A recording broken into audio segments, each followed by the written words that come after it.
Hello tout le monde, je vous souhaite la bienvenue sur Off the Mat. Comme chaque semaine, une version écrite de cet épisode est disponible sur le blog. Si vous découvrez aujourd'hui mon podcast, je suis Marine, professeure de yoga, et je partage ici mes expériences de vie pour qu'ensemble, nous avancions vers l'équilibre et l'épanouissement personnel. Je vous souhaite une très belle écoute. Nous portons tous des blessures en nous, qu'elles soient visibles ou non aux yeux d'autrui. Nous avons tous des blessures parce qu'elles sont la preuve des expériences que nous avons vécues et qui font la personne que nous sommes aujourd'hui. Parmi les blessures intérieures, je dirais les plus classiques, il y a celle de l'abandon. Si j'ai choisi celle-ci en particulier aujourd'hui, c'est parce que c'est une blessure que je porte en moi.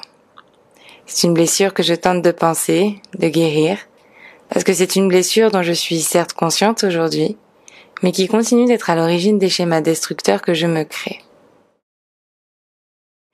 Il n'existe pas de niveau de douleur, parce que la douleur est subjective, quelque chose qui vous touche vous peut ne pas du tout affecter une autre personne.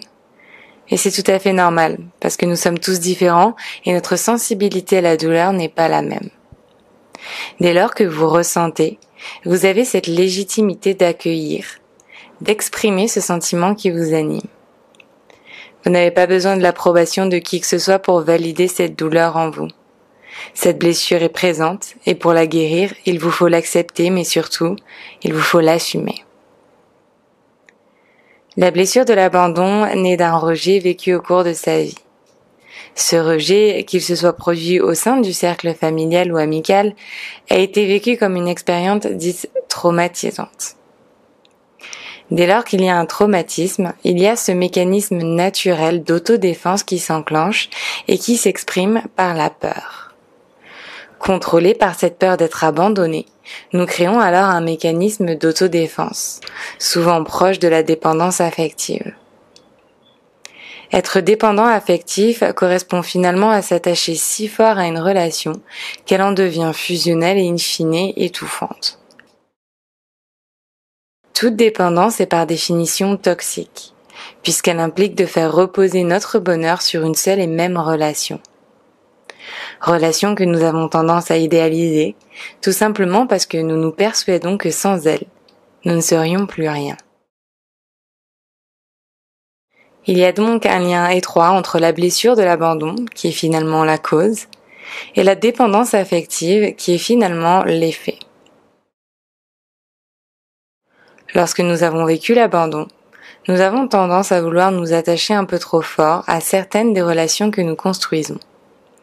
Nous nous jetons corps et âme dans cette relation qui finit par prendre le dessus sur notre bien-être personnel et individuel. Je suis assez. C'est le mantra que je me répète quand cette blessure refait surface. Et généralement, cette blessure s'incarne au travers de personnalités semblables, d'une relation à une autre. Nous manifestons ce que nous pensons mériter, parce que nous envoyons à l'univers un message spécifique sur ce que nous pensons mériter. Dès lors que nous ne serons pas parvenus à guérir de cette blessure, nous continuerons d'attirer les mêmes types de personnes et de relations autour de nous. Je suis assez.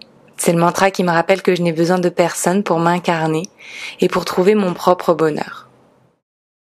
Il me rappelle systématiquement ma valeur individuelle. Car dans une relation où naît la dépendance affective, cette peur d'être abandonné se manifeste systématiquement parce qu'elle est motivée par un manque de confiance en soi. Je n'ai pas de valeur, donc j'exprime ma vérité et je vais être rejetée. Ce sont ces mots qui engendrent la dépendance affective. Nous nous attachons coûte que coûte à ce que nous avons, ou du moins sur ce que nous pensons avoir, parce que nous sommes convaincus que nous en avons besoin pour définir notre valeur et ainsi notre identité. Chaque jour un peu plus, je travaille à guérir de cette blessure. Chaque jour un peu plus, je me rappelle que j'ai la possibilité, que j'ai le droit d'exprimer ma vérité, de m'affirmer dans toute ma singularité, pour construire mon indépendance affective. Aucune relation ne peut être le socle de votre équilibre émotionnel. Parce que vous ne disposez pas du contrôle sur cette personne, ni sur cette relation. La seule chose sur laquelle vous avez du contrôle, c'est sur votre attitude, sur vos actes, vos mots et vos pensées. Pour construire votre indépendance émotionnelle, il vous faut avant tout comprendre votre valeur. C'est cette valeur que vous devez défendre coûte que coûte. C'est par le calme et le respect que vous défendrez votre valeur. Rappelez-vous que vous manifestez ce que vous demandez. Vous récoltez le fruit des énergies que vous envoyez à l'univers.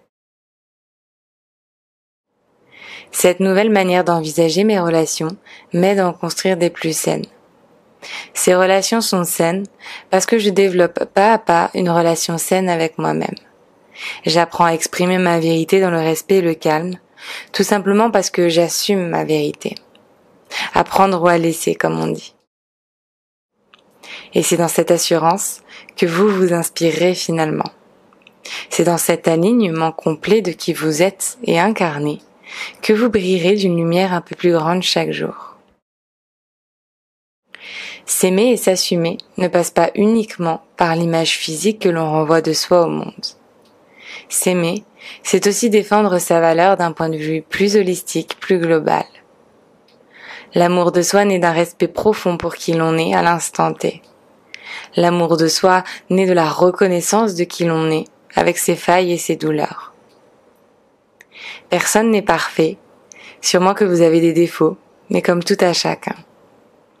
Ne craignez pas de défendre qui vous êtes, de faire preuve d'assurance et simplement d'avoir confiance en vous. La confiance n'est pas incompatible avec l'humilité et l'intelligence. Entourez-vous de personnes qui ne vous diminuent pas, de personnes qui vous permettent de vous sentir bien avec vous-même, même dans des situations de vulnérabilité. Rappelez-vous que vous avez autant de pouvoir sur autrui qu'autrui n'a de pouvoir sur vous. Rappelez-vous que personne est meilleur ou moins bon. Répétez dans votre tête autant de fois qu'il vous le sera bénéfique. Je suis assez.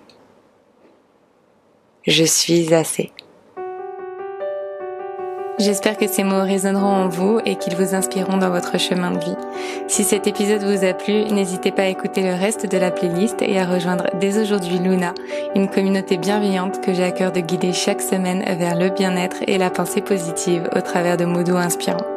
Encore merci pour votre écoute et je vous dis à très vite.